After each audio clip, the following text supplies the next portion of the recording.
नगर विधायक की बड़ी बहन तथा उनकी जीजा ने पत्रकार वार्ता कर प्रदीप बत्रा पर फर्जी दस्तावेज के आधार पर उनकी संपत्ति हड़पने का आरोप लगाया। नगर विधायक की बड़ी बहन मंजू कपूर तथा उनके जीजा अनिल कपूर ने रामनगर स्थित होटल में पत्रकार वार्ता कर प्रदीप बत्रा पर फर्जी दस्तावेज के आधार पर उनकी संपत्ति हड़पने का आरोप लगाया है। प्रेस वार्ता में उन्होंने कहा कि विगत 5 अगस्त को एडीजी द्वारा एसीजीएम के निर्णय की पुष्टि करते हुए केस दर्ज करने के आदेश पुलिस को दिए गए थे, किंतु आज 5 दिन गुजर जाने के पश्चात भी पुलिस द्वारा विधायक प्रदीप बत्रा के खिलाफ मुकदमा दर्ज नहीं किया। उन्होंने कहा यह सरासर न्यायालय के आदेशों की अवहेलना है और उन्होंने पुलिस से मांग की कि तत्काल मुकदमा दर्ज कर उचित कार्रवाई करें। उन्होंने बताया कि प्रदीप बत्रा के द्वारा उन्हें लगातार डराया धमकाया जा रहा है। सत्ताधारी विधायक होने से उनको न्याय नहीं मिल रहा, वे लगातार न्यायालय तथा उच्च अधिकारियों के चक्कर काट रहे हैं। इस दौरान नगर विधायक की बड़ी बहन मंजू कपूर ने भावुक लहजों में अपने छोटे भाई प्रदीप बत्रा पर डराने धमकाने का आरोप लगाया। आपका हिसाब होगा, मगर उसके बाद कुछ नहीं हुआ। उसके बाद मैंने वो लेटर की कॉपी भी फोटो करके मोबाइल से वो भी भेजी है, मेरे को कोई जवाब नहीं आया। नगर निगम में मैंने भेजा, नगर निगम से कोई जवाब नहीं आता, कहीं भेजो कोई जवाब नहीं है। अच्छा, कोर्ट कार्रवाई के लिए पुलिस को बोला ना आगे कार्रवाई करो। हाँ, ऑर्डर दिए हैं, ऑर्डर ही नहीं है जा रहे 1 साल से स्टे चल रहा था। अब जो ऑर्डर दोबारा हुए वो भी 5 दिन हो गए, अभी तक कोई कार्रवाई नहीं। और इन बिटवीन वो फिर कुछ जब पिछली प्रेस कॉन्फ्रेंस एक होटल में हुई थी तो उसके बाद सुनने में आया था कि आप लोग की कॉम्प्रोमाइज की शायद बात हो गई। कोई कॉम्प्रोमाइज नहीं हुआ, कोई कॉम्प्रोमाइज नहीं है। हाँ जी सर, कॉम्प्रोमाइज की बात हुई थी क्या? हाँ, सामने देख के आप बोलते वो बोल रहे। अच्छा, कॉम्प्रोमाइज की कोई बात नहीं। आपके जो माता जी तो है मेरे ख्याल से भी है नहीं, डेथ हो गई ना, पिताजी पिताजी की डेथ उसके बाद। ये संपत्ति कितने की होगी जिस पर? लेकिन मैंने कुछ पता नहीं ना, मेरे को हिसाब लगाया। और ये केस भी नहीं होना था। ये केस ये हुआ, हाँ ये केस तब हुआ है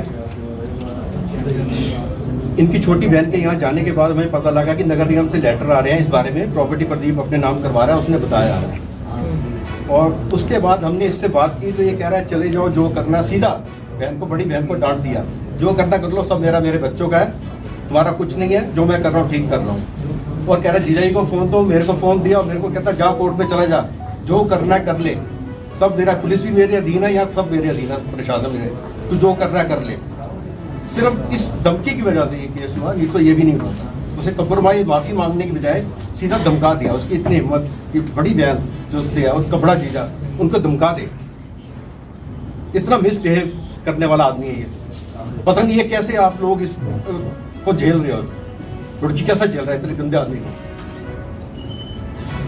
समाज के बीच में भी आपने बात कही है कि भाई अपनी बिरादरी पंजाबी समाज में गए आप, जिम्मेदार लोगों से मिले? नहीं, हम देखेंगे। इनका रुड़की में रिश्तेदारी है सारी, किसी ने फोन करके पूछा नहीं क्या है क्या नहीं, क्योंकि सब प्रदीप के प्रभाव में है जितनी रिश्तेदारी इनकी। आपके पास नगर निगम से फोन आया था, कोई लेटर भी आया था? कोई लेटर नहीं आया, कोई फोन नहीं आया मेरे लिखने के बाद, कुछ नहीं आया। मैंने लिखा भी कि ये हो रहा, मेरा एड्रेस गलत लिखा हुआ प्रदीप बत्रा ने, इसलिए लेटर नहीं मिल रहे, आगे से लेटर हमें मिले। ये मंजू कपूर का ये एड्रेस है, सारा मैंने लिख के दिया। कोई फोन नहीं आया, कुछ नहीं आया। आप क्या कहेंगे? मैंने किया तो इसने हमारे अगेंस्ट रातों रात मुकदमा किया। 11:30 बजे सुबह आपके पत्रों में भी आ गया कि भाई बहन पे मुकदमा, उसके जीजा, बड़े जीजा और बहन पे मुकदमा दर्ज हो गया। वो न्यूज़ भी आ गई, 1 दिन में काम हो गया। और उसके बाद उस पर भी हम दौड़ रहे हैं। और इसके जो हमने किया, इसके भी 2 पार्ट कर लिए। 2 बंदों ने अलग स्टे ले लिया, 3 ने अलग ले लिया। हमें भगा रहे हैं और इनका कोई बंदा नहीं आता, इनका वकील भी नहीं आए, इनको डेट मिल जाती है। क्या मान रहे हैं? सत्ता का दबाव है। सत्ता का दबाव है, बिल्कुल। इसको क्या कहोगे आप, क्या कहोगे? सत्ता का दबाव ही कहेंगे। एक आदमी एक सीधी सादी बहन है उसकी, बड़ी भाग रही है, उसको धमकी दे रहा है सिर्फ पूछे जाने पर कि ये क्या हो रहा है। सिर्फ इतना पूछ रहे, धमकी दे रहे हो, कह रहे जीजे को तो कह रहा तेरे को देख लूंगा, यार सत्ता पुलिस सब मेरे अंदर है। वाकई में इसने ठीक कहा, इसने बिल्कुल ठीक कहा। 1 साल से इसने बिल्कुल सच कहा था और 1 साल से हमें भगा रहा है, कुत्ते की तरह भगा रहा है। ये क्या चाहते हैं आप? हम इंसाफ चाहते हैं और क्या चाहेंगे। अगर इंसान मेरे को अभी यहाँ से घर भी जाना डर लग रहा है। मेरे पे हल्द्वानी में हाई कोर्ट गया था, वहाँ मेरे पे गाड़ी चढ़ा दी गई मेरे पे। मैं नहीं कहता इसने चलाई है, किसी ने जानबूझ के बगैर चलाई गई जो गाड़ी। मैं 3 महीने में व्हील चेयर पे रहा हूँ मैं।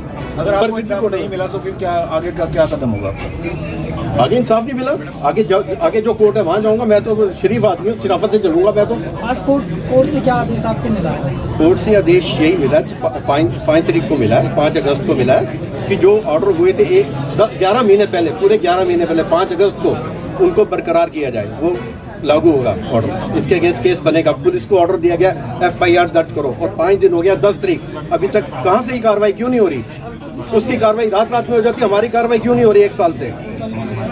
कोतवाली गए थे हम, पूरा एफिडेविट वगैरह बना के गए, ये वहाँ से ऑर्डर हो चुके हैं, आपके पास नहीं भी आए तो ये ऑर्डर भी इस एक्शन को रिसीव करो। कोतवाल साहब कह रहे हैं ये मैं नहीं ले सकता, मना कर दिया हमें। कोतवाल साहब का क्या कहना है? कोतवाल साहब का कहना मैं नहीं ले सकता, ये मेरे पास कोर्ट से ऑर्डर आएंगे तभी मैं करूँगा। जो ऑर्डर हुए क्या अभी कोतवाली नहीं पहुंचे? कोतवाली वो उनका कहना नहीं पहुंचे, अब मैं क्या कह सकता हूँ? कोतवाली वहाँ से नहीं पहुंचे या कहाँ से नहीं पहुंचे, या इनके पास पहुंचे, या प्रदीप बत्रा का दबाव है, क्या है? कुछ तो है ना, ये कुछ तो गलत है। 5 दिन में कैसे हरिद्वार से यहाँ ऑर्डर आते हैं, कैसे नहीं पहुँच तो रहे? क्या आप लोग विधायक के खिलाफ जो किसी सांसद से या मुख्यमंत्री से मिले हो? मुख्यमंत्री को चिट्ठी लिख चुका, मैंने टाइम मांगा, नहीं मिला। उनको कितने लेटर लिख चुका मैं, 4-5 लेटर लिख चुका हूँ उनको मैं, कोई जवाब नहीं आता।